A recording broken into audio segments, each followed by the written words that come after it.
Olá, tudo bem? Sou Doriane Gomes Chamorro, procuradora do Estado, e agora respondo pela Consultoria Legislativa de Mato Grosso do Sul.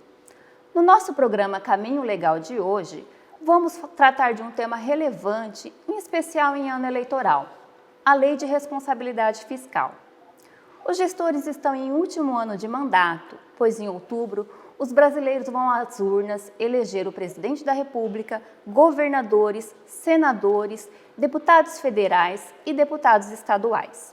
E neste último ano de mandato, a Lei de Responsabilidade Fiscal estabelece uma série de restrições que devem ser observadas por eles antes da entrega do mandato. E para esclarecer este tema, vamos abordá-lo com o Procurador do Estado e doutorando em Direito Financeiro, Caio Gama Mascarenhas. Seja muito bem-vindo ao Caminho Legal, Caio. Muito obrigado, é um prazer estar aqui. Caio, antes de nós falarmos sobre quais as vedações contidas na Lei de Responsabilidade Fiscal, primeiro eu gostaria que você nos explicasse qual a intenção da lei em estabelecer essas restrições e qual a importância disso. A intenção do legislador é bem clara: permitir a transição de governo saudável.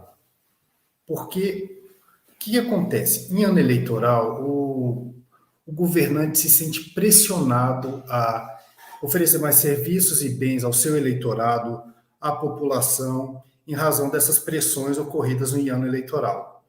Era muito comum, antes da Lei de Responsabilidade Fiscal, que um governo recebesse um Estado endividado, um Estado sem recursos em caixas, e o que acontecia? Atrasava salário de servidor público, serviços essenciais eram interrompidos, e também tinha a questão que o Estado acabava se endividando mais para executar suas funções.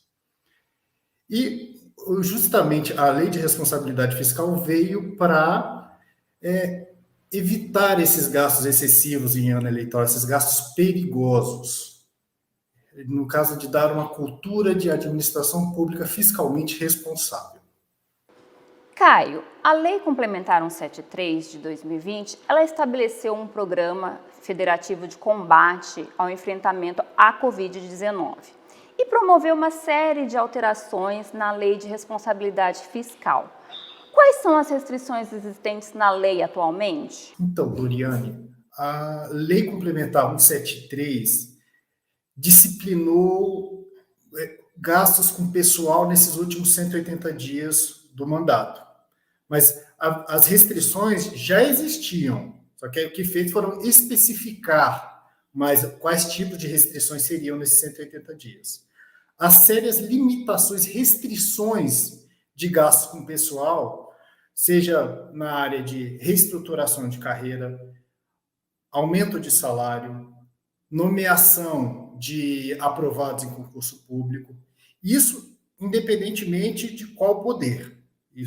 Poder judiciário, poder legislativo, poder executivo, Ministério Público. Então, uma novidade, no caso que a Lei Complementar 173 introduziu, foi a seguinte: que já havia restrições de aumento de gasto com o pessoal nesses 180 dias, mas agora não se pode apresentar ou propor um aumento de gastos que já seja, parcela do aumento seja implementado no exercício seguinte, ou seja, já no governo seguinte. É meio que uma postergação de aumento, isso também está vedado nesses 180 dias. Outra questão, vedação que já existia antes dessa lei complementar, é a questão de, no ano eleitoral, não só nos 180 dias, no ano eleitoral inteiro, fica vedada uma operação chamada antecipação de receita orçamentária, que, dito em modo mais claro, é uma espécie de empréstimo que o governo faz para atender uma insuficiência de caixa transitória.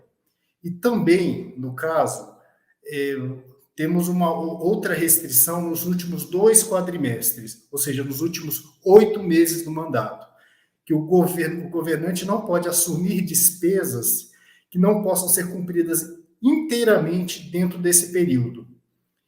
E se ele, por acaso, assumir despesas que tenham que ser assumidas pelo próximo governante, que deixe recursos em caixa para tanto, também chamado de restos a pagar. Você falou de uma série de vedações que são condutas que a lei proíbe sejam praticadas. Existe alguma sanção no caso de descumprimento dessas condutas? Quais seriam?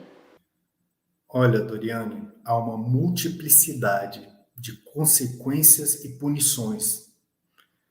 No caso, a própria lei de responsabilidade fiscal, ela atribui uma consequência que esses aumentos irregulares de despesas são nulos, ou seja, não terão validade jurídica.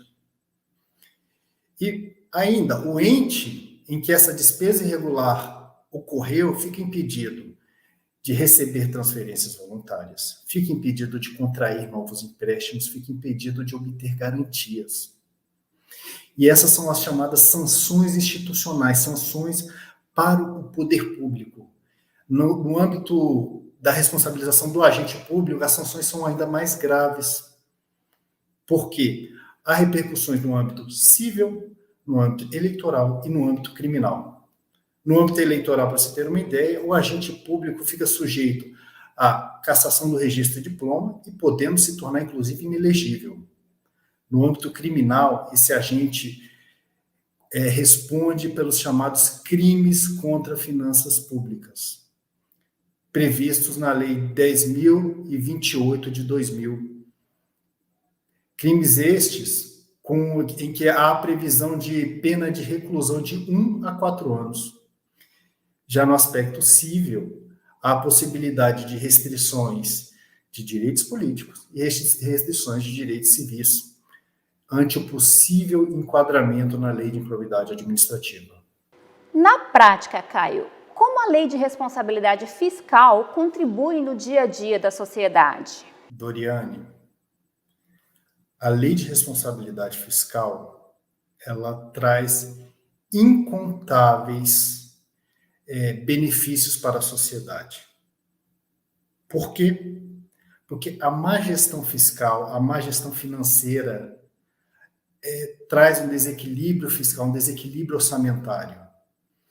Isso fere a democracia e o interesse público, porque a má administração financeira da coisa pública pode interromper serviços essenciais como o funcionamento de escolas, funcionamento de hospitais, e há uma descontinuidade em políticas públicas e programas.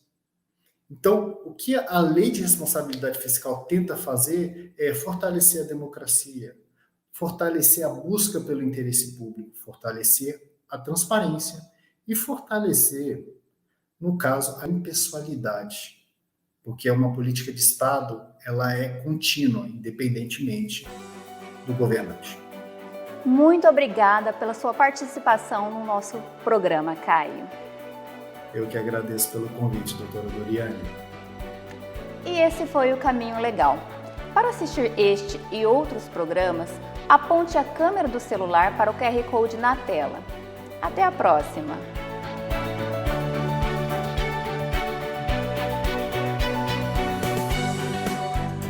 Quando a gente fala em redução de custo, nós estamos falando de uma melhor remuneração ao produtor rural, nós estamos falando em deixar mais renda dentro do estado de Mato Grosso do Sul, e nós estamos falando de uma questão fundamental, ampliação da atividade com geração de emprego. Então, quando a gente fala em ferrovia, é importante isso. Mas nós estamos tirando custo de manutenção de rodovia em função da redução do número de acidentes. Eu estou falando de descarbonização, porque cada trem substitui centenas e centenas de caminhões. Isso é uma outra questão importante. E eu estou falando da competitividade. Então, uma atividade hoje que trabalha, de repente, com uma produção de 1.000, quando ela se torna mais competitiva, ela vai para novos mercados, ela vai para 2.000, 3.000. E ela vai me gerar, consequentemente, mais empregos. Então, quando nós falamos em modernização de marco regulatório, investimento em ferrovia, redução de custo, o produto final do ganho disso é a sociedade, com mais emprego e mais renda.